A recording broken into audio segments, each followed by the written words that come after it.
There's a lot of conversation happening in our industry about private equity. Very exciting. Now there are a lot of women asking, how do I prepare a business that is sellable? And the truth is, and the good news is that a sellable business is also an enjoyable business to run. So I want to talk to you about how to not only create a business that you enjoy showing up to every day, but that can become an asset for you that ultimately you can sell when you're ready to sell. And I like to tell my clients this happens by shifting from the daily grind into strategic growth. So for example, stop playing checkers and start playing chess. Let's talk about what that means. The idea here is for you to start thinking about yourself less as the primary breadwinner of the business, as the main provider, as the doer in the business, but as the person who is the CEO who is leading this business to its next level. So how do we shift from the daily grind to strategic growth? This comes by focusing on the core CEO responsibilities in your business. So there's 4 key areas that you're going to want to focus as you're thinking about building a scalable business and wearing that CEO hat.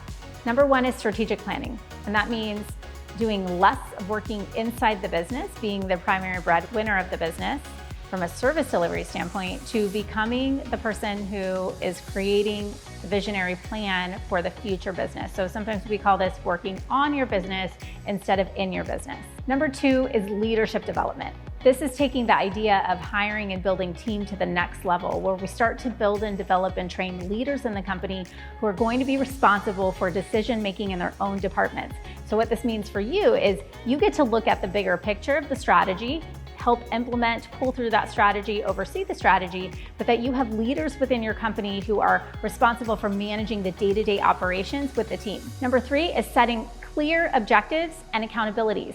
So no more of, that was her job, who did that, checking up on this or that, right? No more of that helicopter CEO. Instead, we're setting really clear objectives for every role, every position in the company, and we're creating accountabilities to make sure that every employee knows exactly what they're supposed to be doing every day, and we're tracking and measuring what they are doing to make sure that they're effective in their role and that we have them in a role that is producing an impact for us. And number 4 seems obvious, but it's really the hardest one to implement, and that's focus.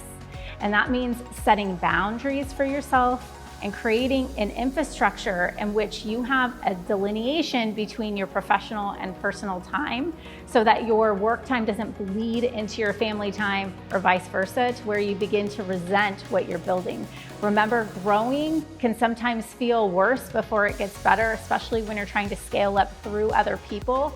So if you're using this lens to really think about, am I focused on strategic building and planning in my business, or the daily grind? Think about how you are empowering other people, leaders in your company, team, to help build your company for you. And this is going to be the key to making this transition into becoming the CEO that you're meant to be. If you want to dive in a little deeper on this topic, head to Fierce Factor episode number 211, and I'm going to take you a full circle around how to shift from the daily grind to becoming a more strategic thinking CEO. See you there.